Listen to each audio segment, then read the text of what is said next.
तो महाराज ने समझा दिया है कि वो क्यों आए, किसने उनको भेजा, क्या वो लेके अपने साथ आए। परमात्मा ने भेजा, नियंचर रूपी खांडा उसके साथ दिया, और हम सभी आत्माएं अब उस नियंचर के साथ में फेरे लगवाना है। फेरे लगवाने का नाम ही भक्ति है, फेरे लगवाने का नाम ही भजन है। सोने अंचर दे मुझ ताई, सतगुरु भेजो या जुग माई। आत्म हंस जाय के लाओ, पार ब्रह्म के लोक पठाओ। सो नियंचर, सो यानी वो नियंचर दे मुझ ताई, यानी मेरे हाथ में नियंचर रूपी खांडा किसने दिया? सतगुरु भेजो या जुग। अब सदगुरु तो सुखराम जी महाराज है, ये सदगुरु कौन है? ये सदगुरु है परमात्मा। ये सदगुरु कौन है? परमात्मा। और महाराज भी सदगुरु, परमात्मा भी सदगुरु।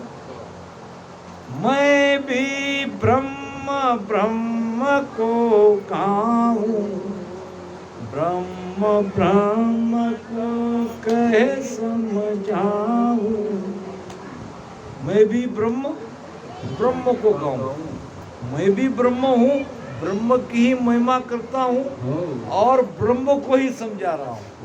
अब ब्रह्म तो तीनों में है, मगर ब्रह्म ब्रह्म में फर्क है। एक ब्रह्म है परमात्मा, दूसरा ब्रह्म है सदगुरु जो परमात्मा से मिले हुए हैं, तीसरे ब्रह्म है जीव ब्रह्म जो परमात्मा में मिलना चाहते हैं।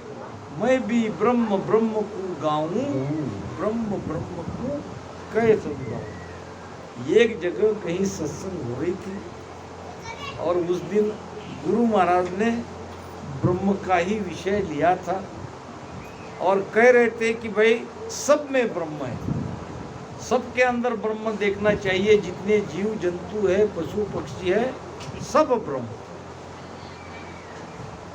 अब एक नया नया सत्संगी था और उसने उस दिन का प्रवचन बड़े गौर से सुना और जो कहा वो उसने अपने भीतर में उतार लिया। अब वो और दूसरे दो चार सत्संगी सब मिलके रास्ते से जा रहे थे तो एकाएक पीछे से आवाज आई,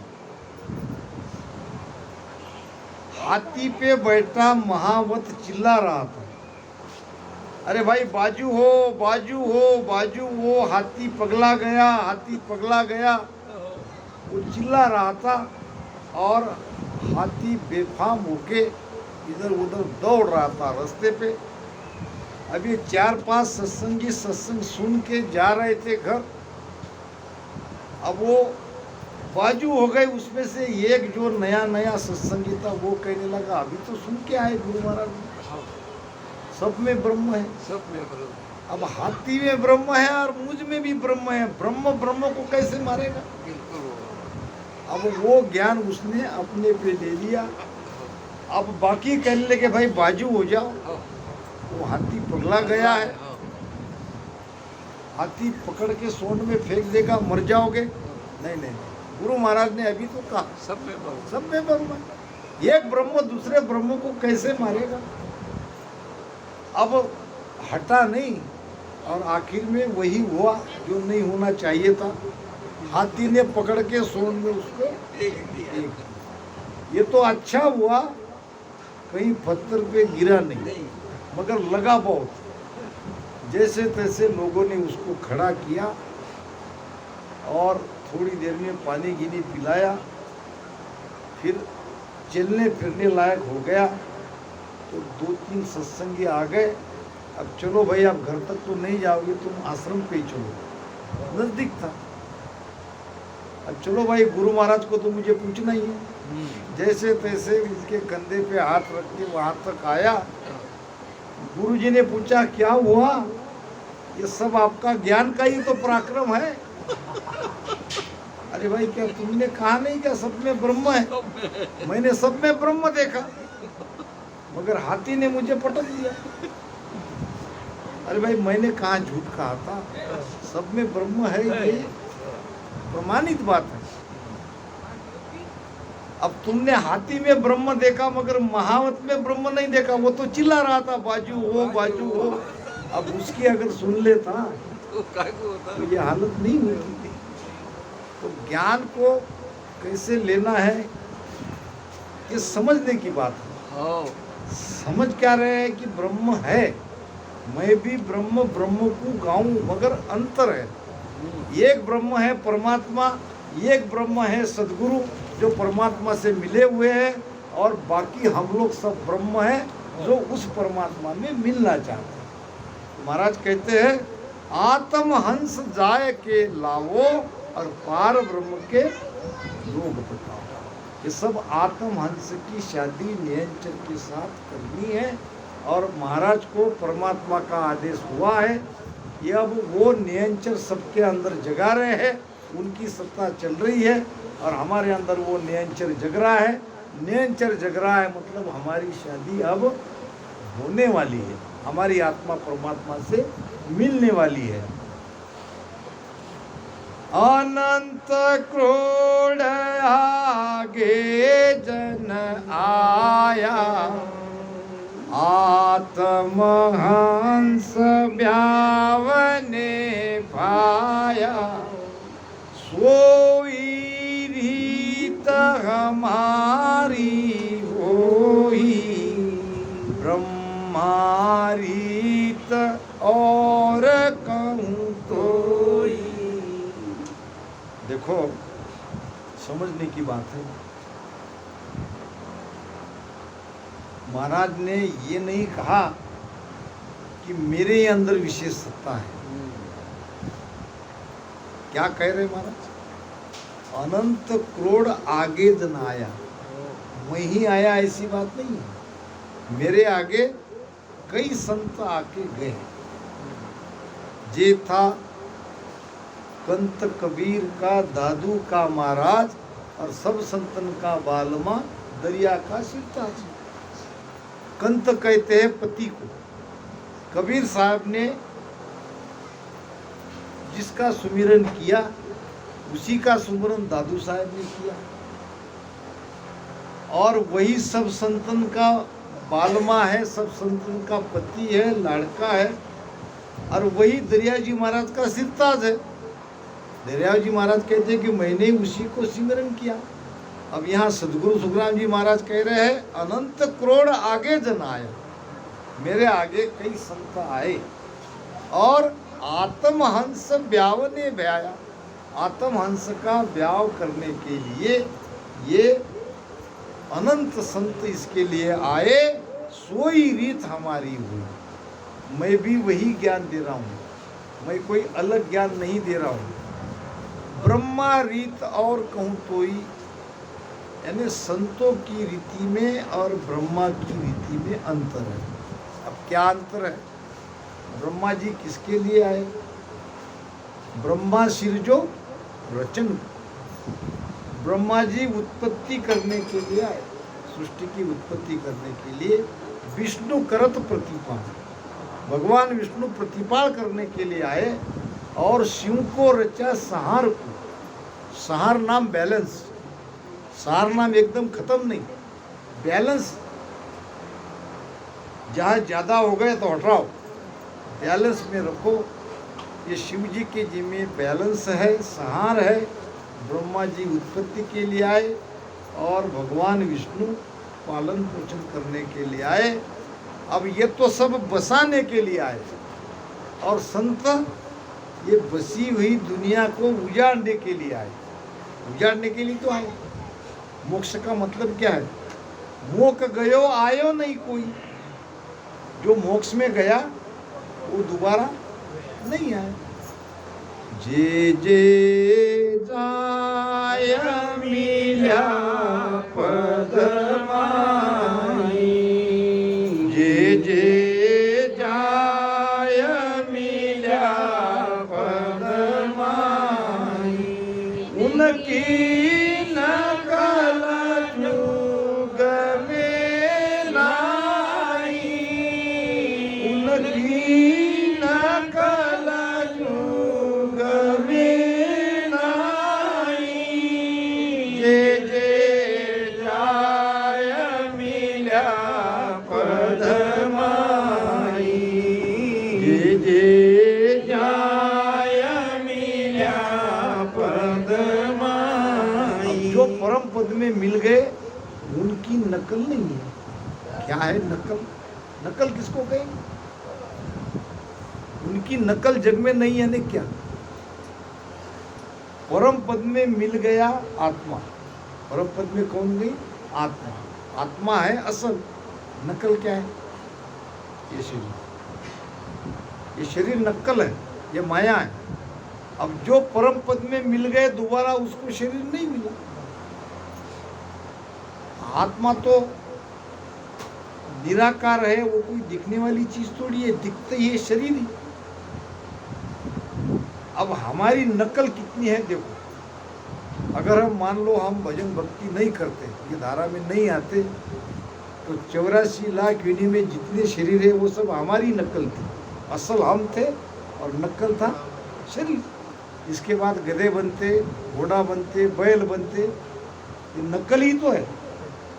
अब जो उस परम पद में मिल गया उसकी नकल जग में नहीं, यानी दोबारा उसको कोई शरीर धारण करने की आवश्यकता नहीं। मोक्ष कैसे होता है? प्रमाण दे रहे महाराज। घस घस द्रव्य मिल्या धर्माई, घस घस द्रव्य मिल्या धर्माई, पाचे तोल मोल कछु नाई, पाचे तोल मोल कछु नाई, जे जे जाय मिल्या पदमाई, जे जे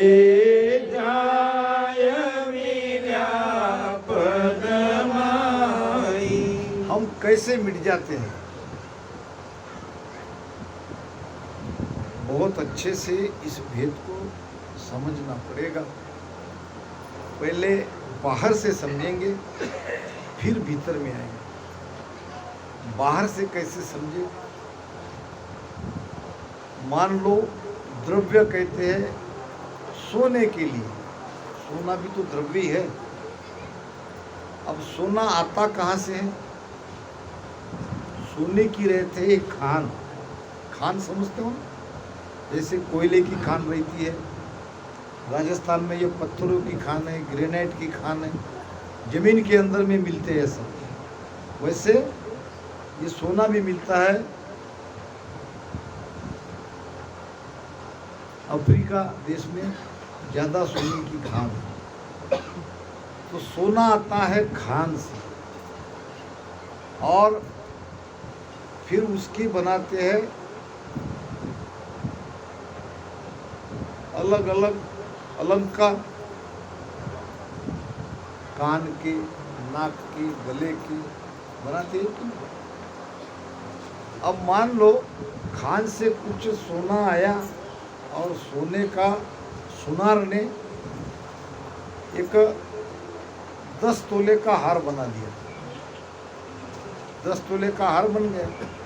अब ये 10 तोले का हार यानी जीव, और वो खान यानी परमात्मा।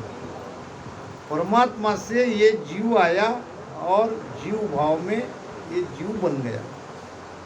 अब कैसे इसका मोक्ष होता है? मोक्ष होने के बाद क्या होता है?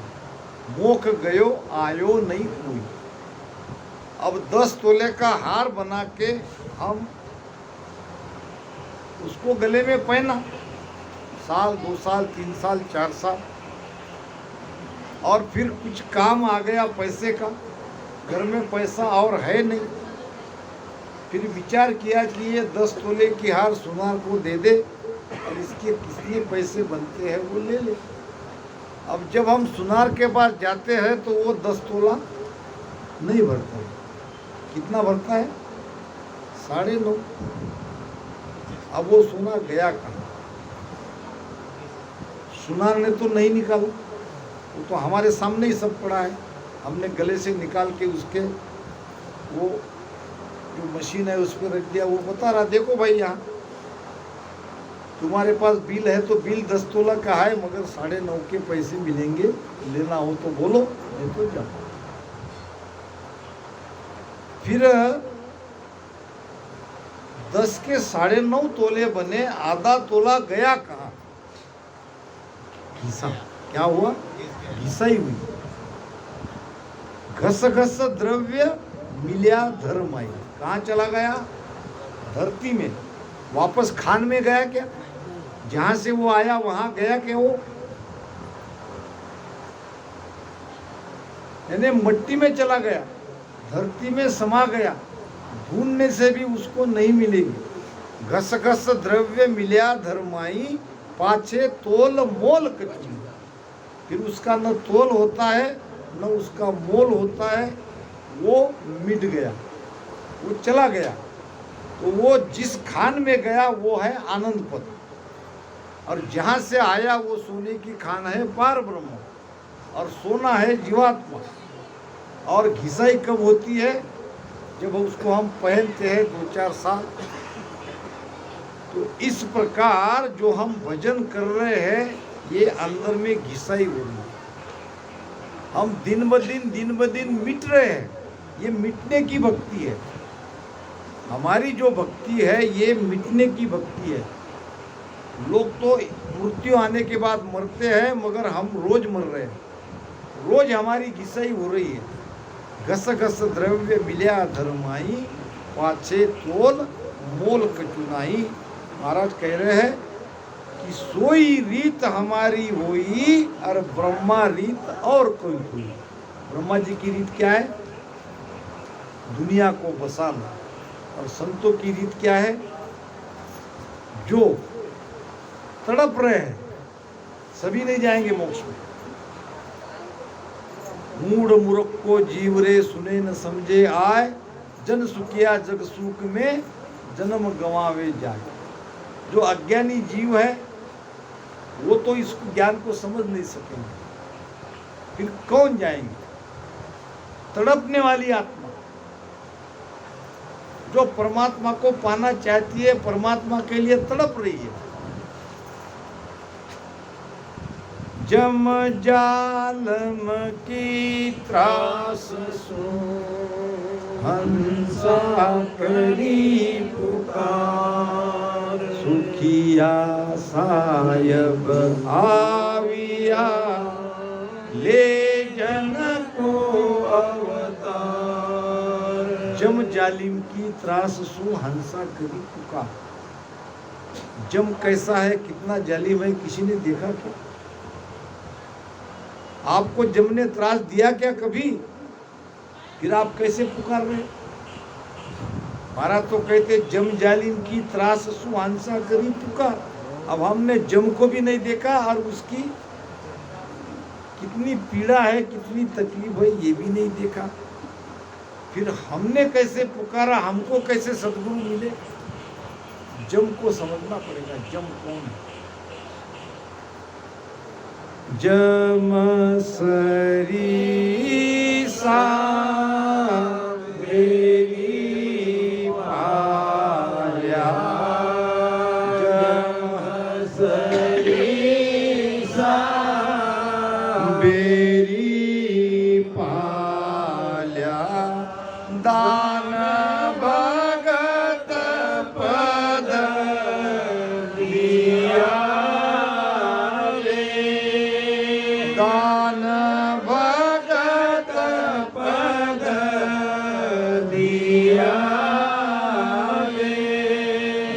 की घागर फूल जलाई विष की घागर फूल जलाई ऊपर अमीर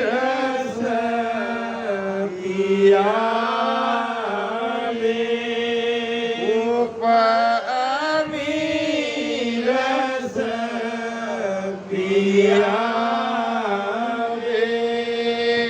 सतगुरा सा कोई सेन देखा सतगुरा सा कोई सेन देखा ना कोई रसम दाता दे ना कोई रसम दाता दे तीन लोक फिर सब हम देखा तीन लोक फिर सब हम देखा बुरा बिना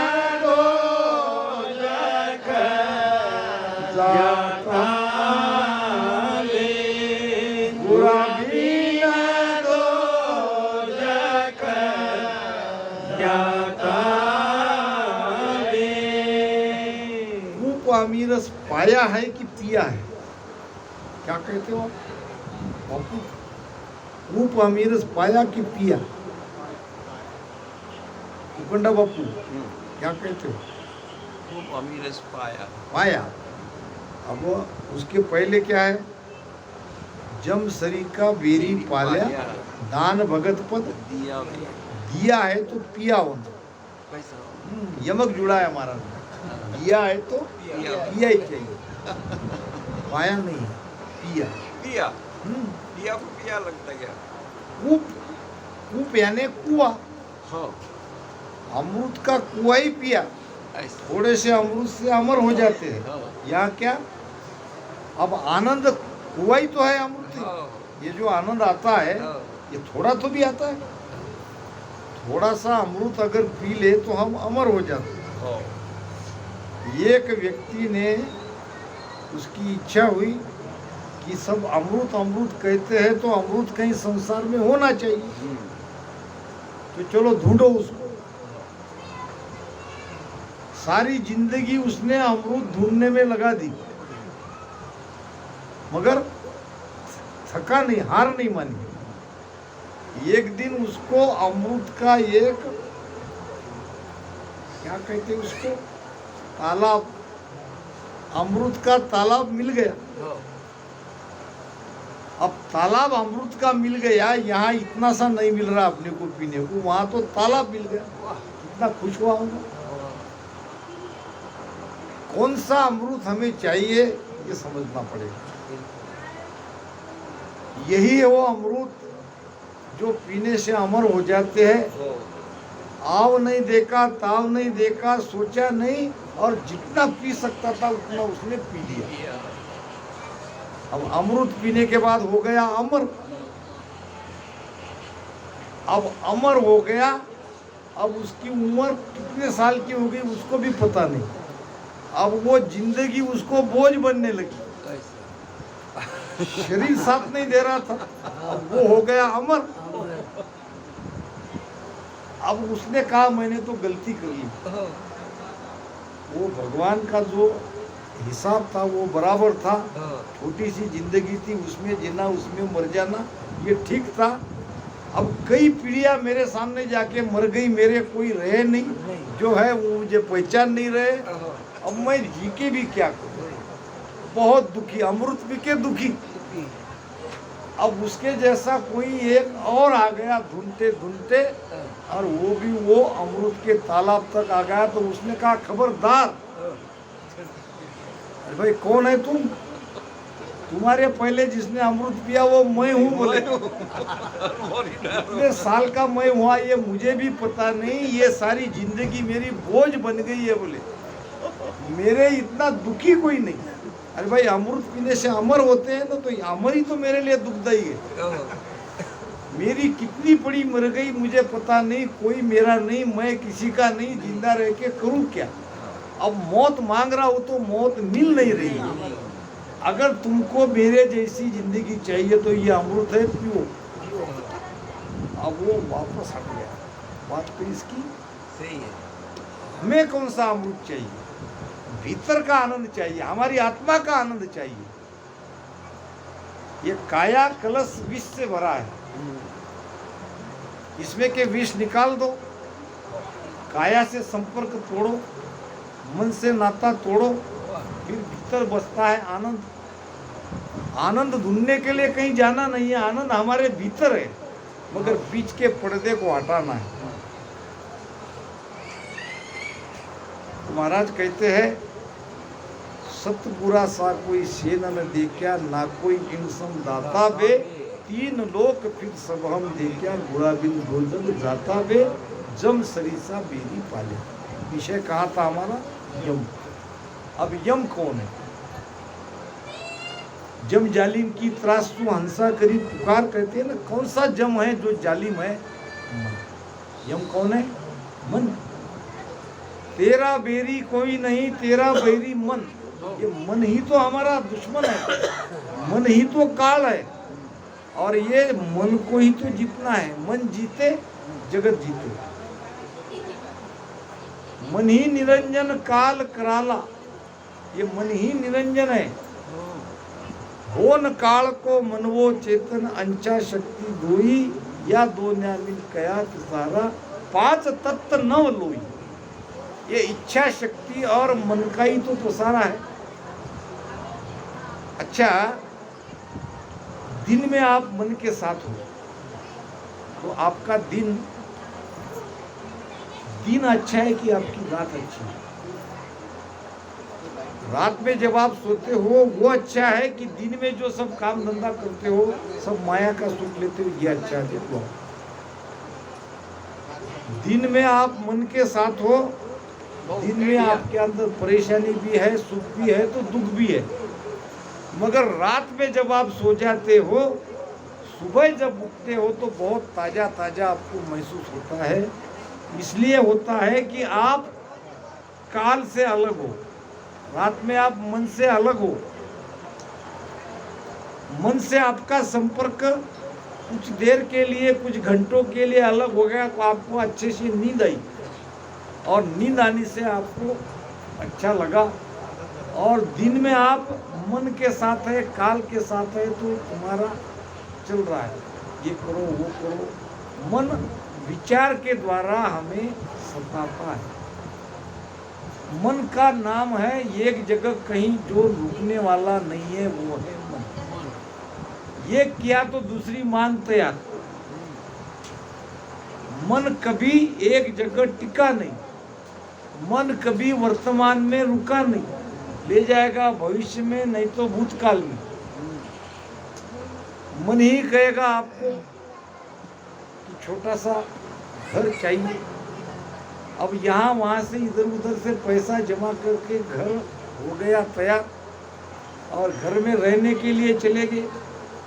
मन अशांत होने के बाद और मन की दूसरी फरमाइश, तो ये मन ही काल है। गुरु महाराज ने क्या किया? जम सरी का बेरी पाल्या, इसको रोक दिया, इसकी ताकत को कम कर दिया। तो ये मन रूपी जालम के त्रास से हम पुकारते हैं परमात्मा। अंदर ही अंदर मन जब हमको तकलीफ देता है, पीड़ा देता है, तो हम परमात्मा को पुकारते हैं। दूसरा यम है हमारे कर्म, हमारे किए हुए कर्म ही यम है। ये भी यम है, कर्म ही तो यम है। हम कहते हैं कर्म बांध्यो बेटो है पत में,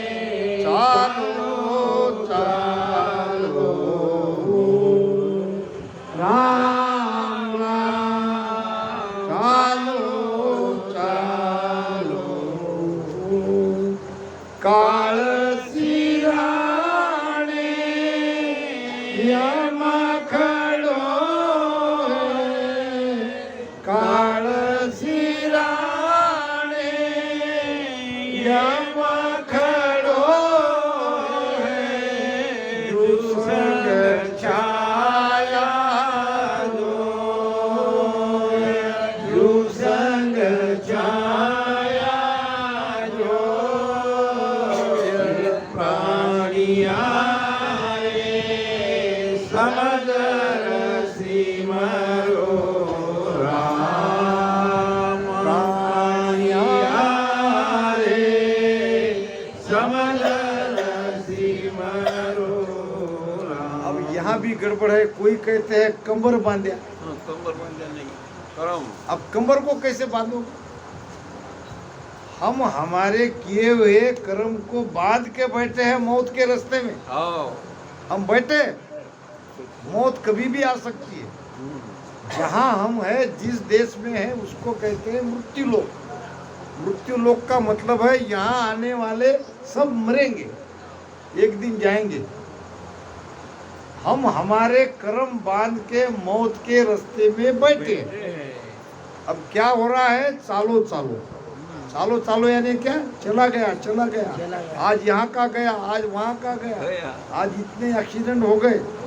ये सब दुनिया में ये सब सुन रहे हैं। काल सिराने जम खोड़ो है। कौन है जम? फिर ये हमारे कर्म। एक माता जी थी और पति का देहांत हो गया। उसको एक ही बेटा था जिसकी उम्र थी 20 साल की, जवान बेटा था। और पति चले गए और बेटे को देख के वो माताजी जी रही थी।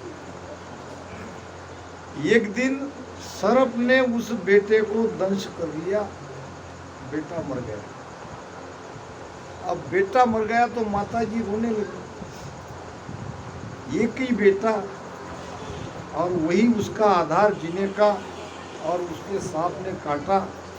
अब वो रो रही है और सांप को कोस रही है। क्या सांप को मेरा ही बेटा मिला, मेरे बेटे ने तो उसका कुछ किया नहीं, न उसको मारा, न उसके ऊपर पैर रखे, फिर भी क्यों काटा? तो सांप को कोसने के बाद सांप वहां आ गया और वो बोलने लगा, माताजी मेरी कोई गलती नहीं। अरे भाई, तुमने ही काटा, फिर तुम्हारी गलती नहीं। मेरे शरीर में यमदूत ने प्रवेश किया। मौत ऐसी आती है। मेरे शरीर में यमदूत ने प्रवेश किया तो यमदूत ने काटा, मैंने नहीं काटा। अब माताजी यमदूत के नाम से रोने लगी। यमदूत को क्या मेरा ही बेटा मिला? इतने इतने बूढ़े लोग हैं, किसी को नहीं ले गया, मेरा ही जवान बेटा। तो यमदूत आ गया हाथ जोड़ के, माताजी मेरी कोई गलती नहीं है, मुझे यमराज ने आदेश दिया। अब यमराज के नाम से रोने लगी। यमराज आ गया हाथ जोड़ के, माताजी तेरे बेटे का कर्म ही ऐसा था, तेरे बेटे का भाग्य बनता है कर्म से, भाग्य बनता है कर्म से। आपको आपका भाग्य बदलाना है तो कर्म से ही तो भाग्य चेंज होगा। और कर्म करते हैं वजन से, कर्म करते हैं वजन से, तो इसका कर्म ही ऐसा है। अंत में क्या आया? कर्म ही काल। हम बोलते हैं तारा कियोड़ा कर्म कट जावे मारा भाईड़ा, राम राम बोलो। कर्म तो कट रहे मगर कर्म हो भी तो रहे। कर्म कट रहे, कर्म होना कहाँ बंद हुआ है? वो चालू है। इधर कट रहा है, इधर हो रहा है। आजा मेला नातू झाला घरची माणसं बराबर। तो ये होने के कारण हमको पता नहीं चल रहा है। क्रियामान होने मत दो, प्रारब्ध को भुगत लो और संचित को वजन से काटो। 3 कर्म से जब अलग होगे तो आनंद आए।